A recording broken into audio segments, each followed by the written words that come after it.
Hello everyone, आज हम organisational behaviour का chapter emotions and emotional intelligence समझेंगे। देखो, हम सब इमोशंस फील करते हैं, कभी हैप्पीनेस, कभी स्ट्रेस, कभी एंगर। उसी तरह वर्क प्लेस में भी एम्प्लॉयज़ डिफरेंट इमोशंस एक्सपीरियंस करते हैं और ये इमोशंस डायरेक्टली उनकी परफॉर्मेंस को अफेक्ट करते हैं। लाइक अगर एम्प्लॉयज़ हैप्पी है तो प्रोडक्टिविटी इंक्रीज़ होती है, टीम वर्क इंप्रूव होता है। लेकिन अगर एम्प्लॉय स्ट्रेस्ड है या फ्रस्ट्रेटेड है तो कॉन्फ्लिक्ट्स अराइज होते हैं और जो प्रोडक्टिविटी है वो लो होती है। इसीलिए मॉडर्न ऑर्गेनाइजेशन इमोशनल इंटेलिजेंस को बहुत इंपॉर्टेंट मानती है। इमोशनल इंटेलिजेंस का मतलब होता है अपनी और दूसरों के इमोशंस को समझना और मैनेज करना। अब इमोशंस वर्क प्लेस में बहुत इंपॉर्टेंट रोल प्ले करता है। फॉर एग्जांपल, अगर मैनेजर एम्प्लॉय को अप्रिसिएट करता है तो एम्प्लॉय मोटिवेटेड फील करता है। लेकिन अगर कॉन्टीन्यूसली प्रेशर दिया जाए तो स्ट्रेस और फ्रस्ट्रेशन बढ़ सकता है। इमोशंस अफेक्ट करता है कम्युनिकेशन, टीम वर्क, प्रोडक्टिविटी और लीडरशिप। इसी वजह से कंपनीज एम्प्लॉयज़ वेलबींग पर फोकस करती है। इमेजिन करो कि एक एम्प्लॉय को प्रमोशन मिलती है, सो ऑब्वियसली वो हैप्पी होगा, एक्साइटेड होगा, उसकी प्रोडक्टिविटी इंक्रीज़ होगी और वो अच्छा काम करेगा। अब हम देखेंगे meaning of emotion. Emotion intense feeling होती है जो किसी सिचुएशन या पर्सन के टुवर्ड्स होती है। ये पॉजिटिव भी हो सकती है और नेगेटिव भी। पॉजिटिव इमोशंस जैसे हैप्पीनेस, कॉन्फिडेंस, एक्साइटमेंट एम्प्लॉय को एनर्जेटिक बनाते हैं और नेगेटिव इमोशंस जैसे एंगर, फियर, स्ट्रेस क्रिएट करती है। लाइक अगर कोई एम्प्लॉय स्ट्रेस्ड है तो उसकी प्रोडक्टिविटी डिक्रीज़ होगी, सो ये नेगेटिव इमोशन हो गया। और उसी तरह अगर कोई एम्प्लॉय हैप्पी है, कॉन्फिडेंट है, तो उसकी प्रोडक्टिविटी इंक्रीज़ होगी, सो ये पॉजिटिव इमोशन हो गया। अब इसके कुछ फीचर्स है, लाइक फर्स्ट हो गया साइकोलॉजिकल रिएक्शन। इमोशंस हमारे थॉट्स और एक्सपीरियंस से अराइज होते हैं। सेकंड इज़ इन्फ्लुएंस बिहेवियर, हम इमोशंस के अकॉर्डिंग बिहेव करते हैं। थर्ड इज़ पॉजिटिव और नेगेटिव, हर इमोशन का इम्पैक्ट अलग अलग होता है, जैसे कि मैंने आपको पहले बताया। फोर्थ है टेम्परेरी, इमोशंस परमानेंट नहीं होते, सिचुएशन के अकॉर्डिंग चेंज होते रहते हैं। फिफ्थ है affect relationships, emotion team work और कम्युनिकेशन को डायरेक्टली अफेक्ट करते हैं।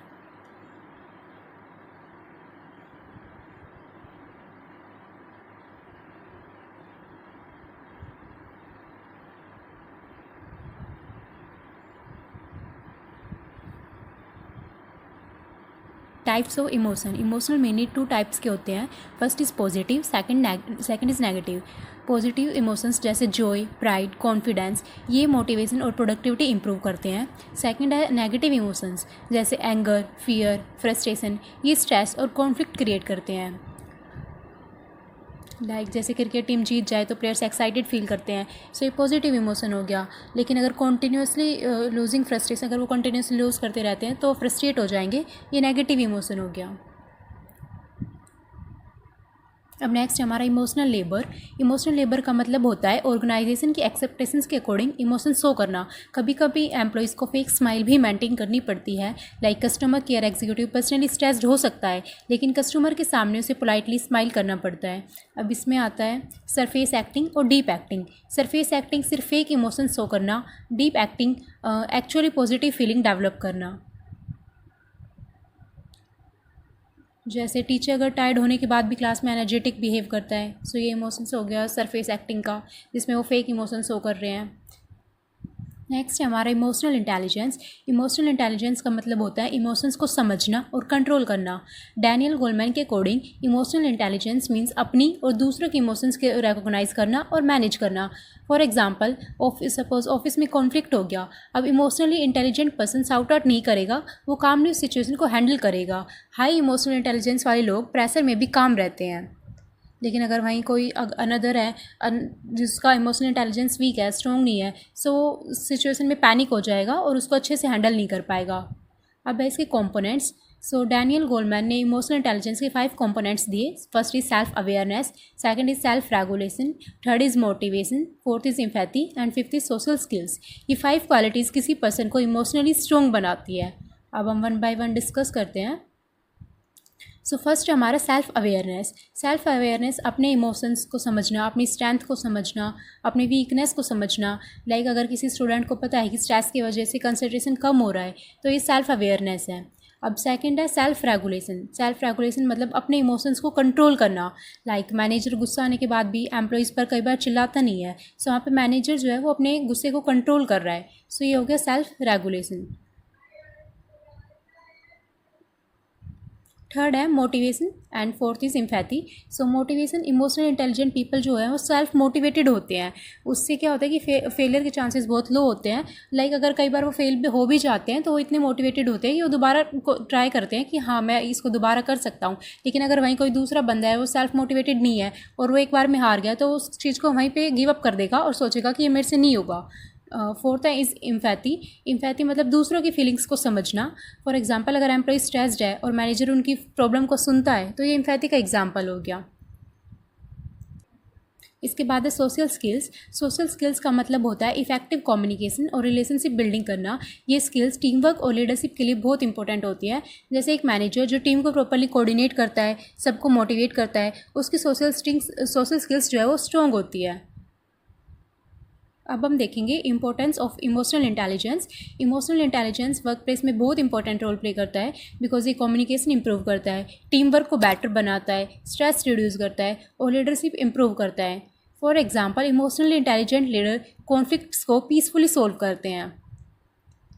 अब हम देखेंगे इमोशनल इंटेलिजेंस और लीडरशिप। आजकल ऑर्गेनाइजेशन इमोशनली इंटेलिजेंट लीडर को प्रेफर करती है क्योंकि ऐसे लीडर्स एम्प्लॉयज़ को समझते हैं, उन्हें मोटिवेट करते हैं और ट्रस्ट बिल्ड करते हैं। गुड लीडर प्रॉब्लम के टाइम पे पैनिक नहीं करते और कामली सॉल्यूशन फाइंड आउट करने की कोशिश करते हैं।